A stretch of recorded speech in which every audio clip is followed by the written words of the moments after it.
Hi hello வணக்கம். Hope you're all doing well. நான் உங்கள் தோழி பிரீதா. நீங்கள் கேட்டுக்கொண்டிருப்பது விக்ரமாதித்தன் கதைகள். லாஸ்ட் எபிசோட்ல ஞானி சூஸ்திரவான் சூரன் கதையை பார்த்தோம். இந்த எபிசோட்லயும் வேதாளம் சொல்லிய புதிர் கதைகளுள் ஒன்றான மதன சுந்தரி கதையை தான் பார்க்க போறோம். வாங்க கதைக்குள்ள போகலாம். விக்ரமாதித்தன் மறுபடியும் முருங்கை மரத்திலிருந்து வேதாளத்தை பிடித்து தோள் மீது சுமந்து கொண்டு வேகமாக திரும்பி நடக்கலானான். வழியிலே வேதாளம் அவனை பார்த்து, மனித குலாதிபதியே, நீ அஞ்சா நெஞ்சமும் புத்தி சாதுரியமும் உடையவன். ஆகவே கதையொன்று சொல்கிறேன் கேளும் ஐயா ராஜனே என்று மறுபடியும் கதையை ஆரம்பித்தது. சோபாவதி என்றொரு நகரம் உண்டு. அதை அரசாண்ட எசகேது என்னும் மன்னன் நீதிவசமிகேது என்னும் சிறப்புடன் இந்த பூ உலகத்திலே புகழ் பெற்று விளங்கினான்.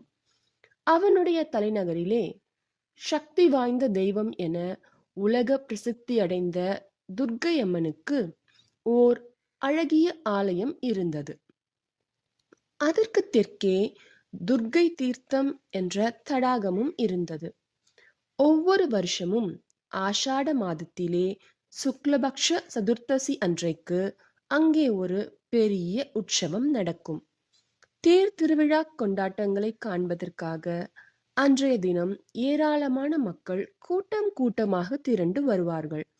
துர்க்கை அம்மனின் வரப்பிரசாதத்தினால் எதுவும் கைகூடும் என நம்பிக்கையுள்ளவர்கள் எல்லாம் தடாகத்திலே தீர்த்தமாடி அம்மன் சந்நிதியிலே பலவித பிரதிஞ்ஞைகளும் செய்து கொண்டு போவார்கள். ஒரு சமயம் அந்த உற்சவத்தின் போது அந்த புண்ணிய தீர்த்தத்தில் ஸ்நானம் செய்வதற்காக பிரம்மஸ்தலம் என்ற கிராமத்திலிருந்து தவளன் என்ற வாலிபன் ஒருவன் வந்திருந்தான். அவன் தன்னம்பிக்கை குறைந்தவனாகவும் கோழை மனசு படைத்தவனாகவும் விளங்கியதால் அவனுக்கு தீனதாசன் என்ற பெயரும் வழங்கி வந்தது. அவனுக்கு துர்க்கை அம்மனிடம் அபரிமிதமான பயபக்தியும் தேவியின் சக்தியில் அளவற்ற நம்பிக்கையும் உண்டு. அவன் தன் இதயத்தை கொள்ளை கொள்ளக்கூடிய பெண்ணை மணப்பதெனவும் முடிவு செய்திருந்தான்.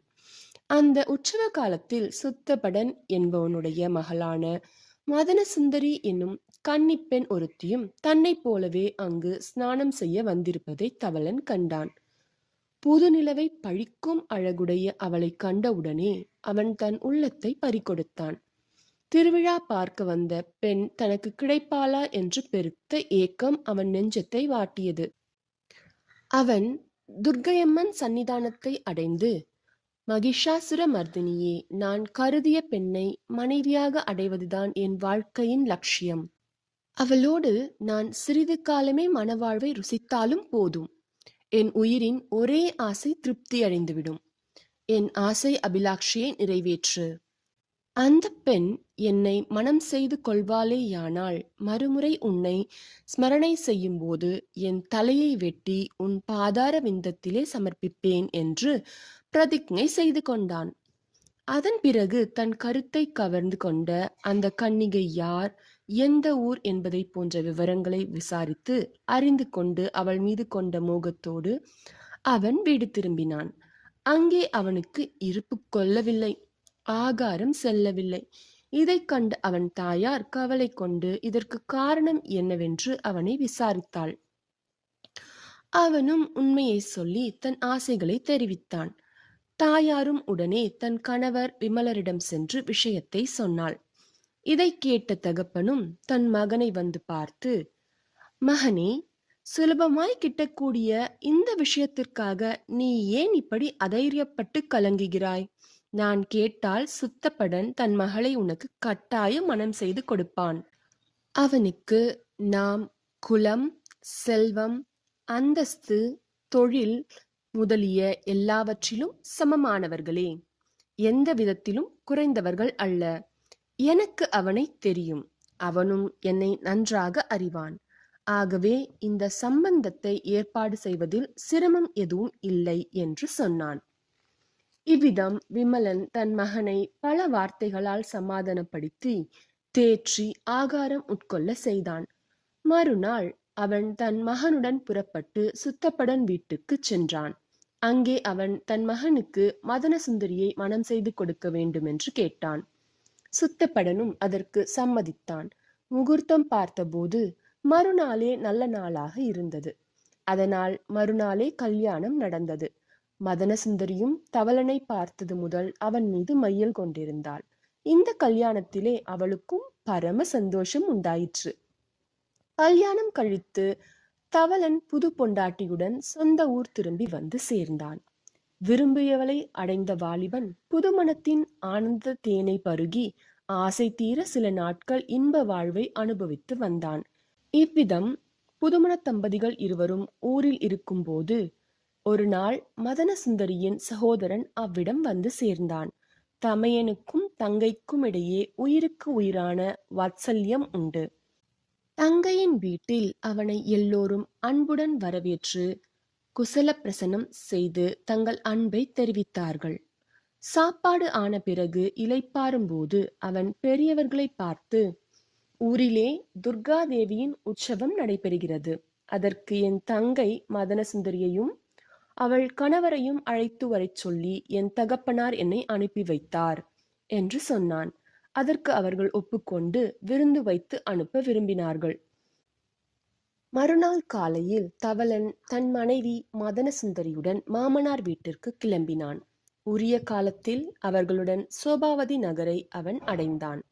நகர்ப்புறத்திலே துர்க்கையின் பெரிய கோவில் இருப்பதை தவளன் கண்டவுடன் அவனுக்கு பக்தி மேலிட்டது. அம்மனின் சன்னிதானத்திலே அவன் முன்னொரு சமயம் செய்த பிரத்னியை விஸ்வரூபம் எடுத்து அவனுடைய நெஞ்சை முள் போல் உறுத்தியது. அந்த சந்தர்ப்பத்திலே தன் சபதத்தை நிறைவேற்றிவிட தீர்மானித்த தவளன் தன் இளம் மனைவியையும் மைத்துனனையும் நோக்கி, நீங்கள் இங்கேயே தடாகத்தின் நிழலில் இளைப்பாருங்கள். நான் ஆலயத்தினுள் துர்க்கையம்மனை சேவித்துவிட்டு வருகிறேன். மைத்துனா, நிர்மானுஷ்யமான ஆலயத்தினுள் பயங்கர ரூபிணியை உன் தங்கை பார்த்தால் மிகவும் பயப்படுவாள். அவளுக்கு துணையாக நீ இங்கேயே இரு என்று சொல்லிவிட்டு ஆலயத்தினுள் சென்றான். மகிஷாசுரனை கீழே தள்ளி மிதித்த காலையும் தானவர்களை வென்ற 18 கரங்களையும் கொண்டு பயங்கரமாக விளங்கிய துர்காதேவியை அவன் வழிபட்டு வணங்கி பிரார்த்தித்தான்.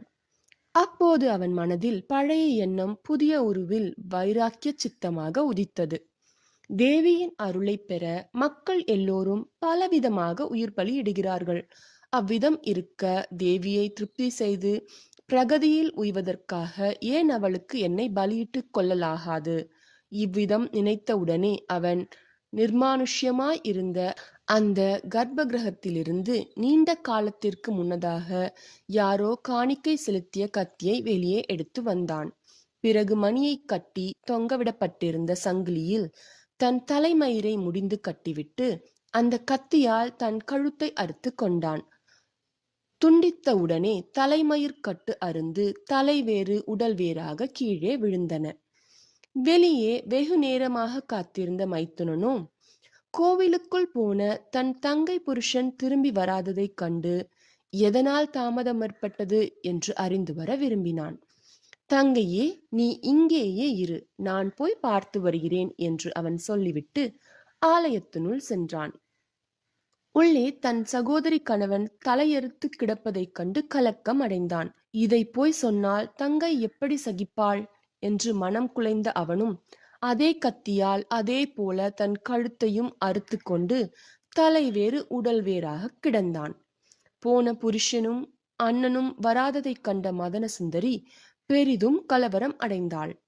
ஆகவே அவளும் கோவிலுக்குள்ளே நுழைந்தாள். உள்ளே அம்மன் சந்நிதியிலே தன் கணவனும் அண்ணனும் கிடந்த நிலையை பார்த்தவுடனே அவள் நிலை கலங்கி பூமியிலே விழுந்து புரண்டாள். ஐயோ, இதென்ன, என் வாழ்க்கை பாழாயிற்றே என்று மதனசுந்தரி அலறினாள்.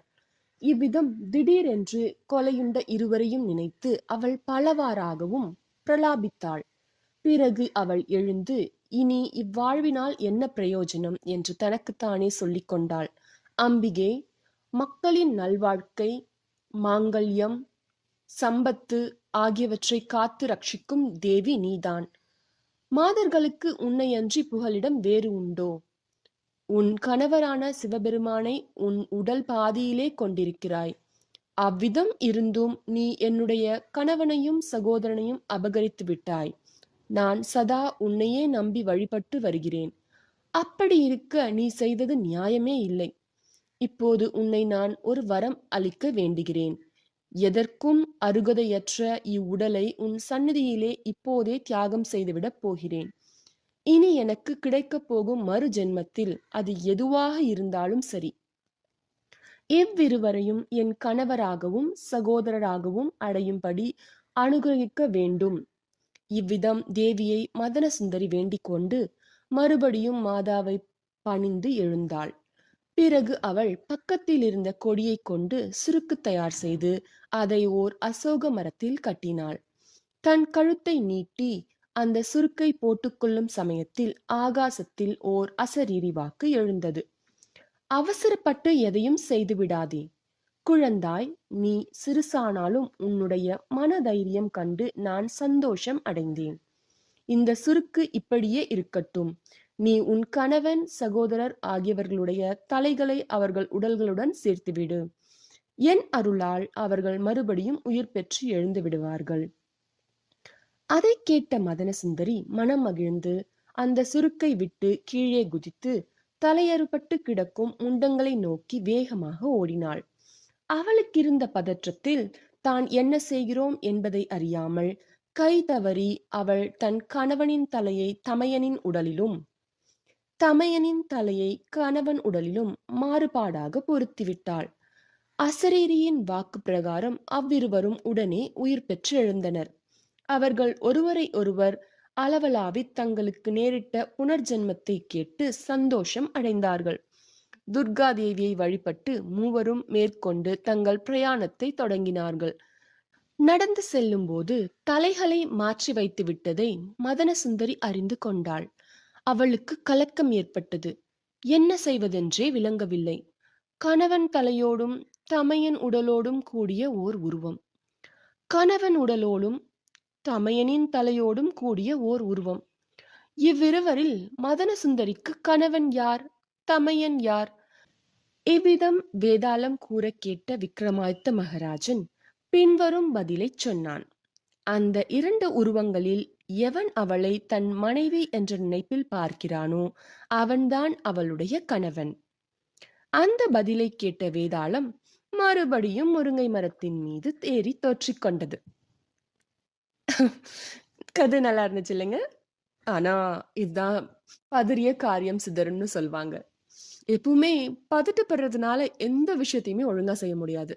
ஸோ எவ்வளோ பெரிய பிரச்சனையா இருந்தாலும் ஒரு நிமிஷம் நல்லா டீப் பிரெத் எடுத்து ஒரு 2 நிமிஷம் யோசிச்சதுக்கு அப்புறமா அந்த விஷயத்த செய்ய ஆரம்பிச்சோம்னா கண்டிப்பா அது பெர்ஃபெக்ட்டா நடக்கும் அப்படிங்கிறது நிறைய கதையில நம்ம கேட்டிருக்கோம். நம்மளோட சொந்த லைஃப்லயும் நிறைய விஷயங்கள் நடந்திருக்கும். ஆனா அந்த பிரச்சனை அப்போ அத நம்ம கடைபிடிக்கிறது தான் தவற விட்டுர்றோம். இனிமேலாவது எந்த பிரச்சனையா இருந்தாலும், எவ்வளோ டென்ஷனான சிச்சுவேஷன்ல நம்ம இருந்தாலும், ஒரு 2 நிமிஷம் யோசிச்சு செஞ்சோம்னா, எந்த பிரச்சனையும் வராது அப்படிங்கிறத இந்த கதை நமக்கு தெளிவாவே சொல்லியிருக்கு. ஓகே. நெக்ஸ்ட் கதையில வேதாளம் என்ன கதைய சொல்லப் போகுது, அதுலருந்து நமக்கு என்ன கருத்து கிடைக்க போகுது அப்படிங்கிறத நெக்ஸ்ட் எபிசோட்ல பார்க்கலாம். அதுவரை இணைந்திருங்கள். நான் உங்கள் தோழி பிரீதா. Tata, bye bye.